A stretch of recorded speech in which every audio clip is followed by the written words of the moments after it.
Modern Horizons 3 is the best set easily in all of Magic the Gathering and arguably a perfect set.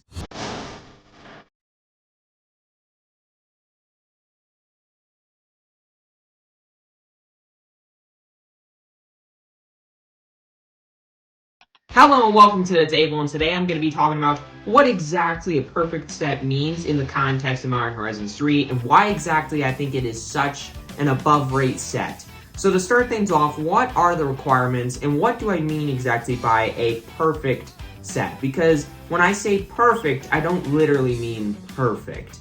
It's about as perfect as a set in Magic the Gathering or any TCG game, honestly, can be.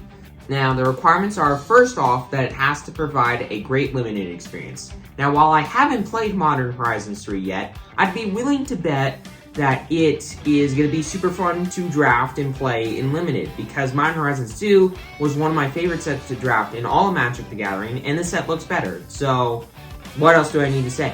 But then getting into the second point, you gotta have good reprints, because reprints are the most important part of Magic at this point, because there are so many good cards, there are so many expensive cards that people are looking to get, and it just drives the price up more. So getting good reprints of those high valued cards are super important to make a set really truly good. The third point being, it has to add both new and powerful cards to the game, no matter the rarity, in commons, uncommons, rares, and mythics, which is harder to do than you would think. And then the fourth point is that it's gotta be good collectively. It's gotta have value in it. And then the fifth point is that it has to support any of the new and or returning strategies and mechanics in it. And then lastly, and most importantly, and a lot of people might get mad at me for this, going beyond Commander. The set has to go beyond Commander. Now, I like Commander. Pretty much everybody that plays Magic at this point knows what Commander is and likes it, but here's the thing. In order for a game such as Magic the Gathering to exist and have a healthy existence, it has to have formats that are healthy and played beyond the hyper-casual format. So I'm sorry that I'm saying that Commander isn't the only thing in the world that matters in the world of Magic, but it isn't. And I know a lot of people get mad at me when I say it, but I don't care, because it's just the truth. It is just the truth. Magic has to care about formats beyond Commander, and in order to make a perfect set, in my opinion, it has to improve formats beyond Commander. But how exactly does this set do all 6 of those points? Well, first off, the second point, it has to have good reprints. Now, let's take a look at what this set has for reprints.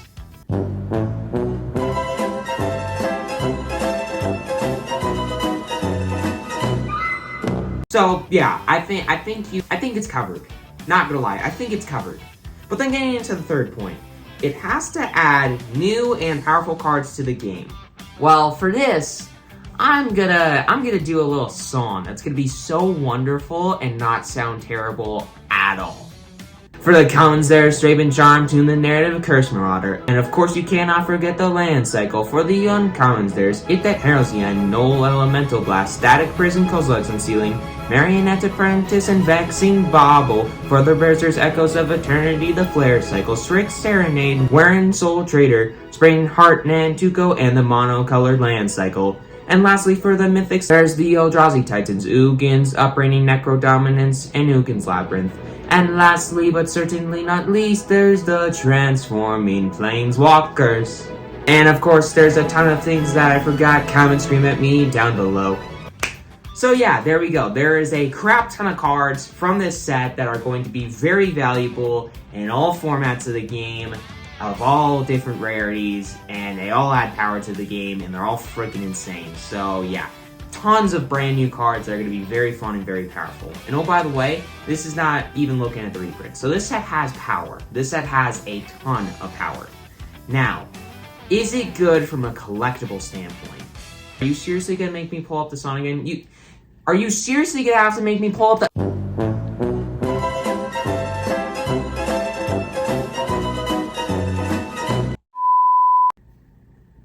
You made me do it. So then, the fifth point, does it support the new and or returning mechanics and strategies? Yes, I think that this game, or this set, does that very well. For example, there are three main returning strategies and mechanics in this set that I think are receiving a massive amount of support, that being Eldrazi's, energy, and modified stuff. So for each of these, for example, for Eldrazi's, there's It That Heralds the End, which I think is an absolutely amazing card for every Eldrazi deck ever. I mean, this card's insane. Kozilek's Unsealing is another insane value engine for every single Eldrazi deck ever, in my opinion. So Eldrazi's, with very, very inexpensive cards, gets tons of brand new support, which is great to see. For energy, there's also some very good, very budget-looking stuff, like Tune the Narrative is an absolutely wonderful card. Static Prison is a great removal spell in energy, and there's tons of other good cards. For modified, there's a ton of sweet new looking commanders for that, but more importantly, there's a ton of brand new and very powerful looking enchantments with all of those bestow stuff, like the Nantuko, Springheart that I was talking about earlier, some great equipment as well. But yeah, getting to the last point, going beyond Commander. This is the point that, like I said earlier, people are probably going to get mad at me at, but I want formats beyond Commander to get support as well, and I think this set does that incredibly well. Like Modern Horizons 2, I think this set does massive amounts of work for Pauper and adding some great new supports and sideboard cards like Thraben Charm and tons of other cards. I mean, I think you can very easily make an energy and a fun modified deck with the cards in this set. That's great. In Modern, obviously, Modern Horizons 3, it's going to care about Modern, but it has tons of really good cards to help the state of Modern, like Vexing Bauble completely screws up some of the most prominent decks and actually allows other decks to rise, which is super good, and it'll bring more people to Modern. And then for Legacy and Vintage, I'm not that smart, so I'm not exactly sure what cards are going to be good in this format because it's smarter than me, but hey, I'm going to give it my best shot. So there are, I imagine, a ton of brand new combo shenaniganry that can be in Legacy and Vintage, like that Warren Soul Trader. I imagine will find some sort of place, maybe in Legacy. I imagine not in Vintage, but who knows? But I know that a card, I would assume a card like Null Elemental Blast would actually receive some play, because I mean, fast mana, with all of those, most of the fast mana in the world adding colorless, and Null Elemental Blast being colorless, and 1 mana to counter multicolored stuff or destroy multicolored permanents.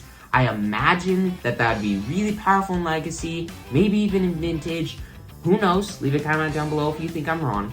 But I feel like there are tons of brand new cards for this set that are great in Commander. There are tons of amazing new commanders that are insta classics in my opinion. But beyond that, there's also tons of sweet cards for Pauper, tons of great cards for Modern, obviously, and maybe even some amazing cards for Legacy and Vintage as well. So anyways, with all that aside, this is why I think Modern Horizons 3 is the best set and the perfect set in the world of Magic the Gathering. But be sure to hit that subscribe button, hit that like button, it's completely free, you won't regret it, and enjoy everybody.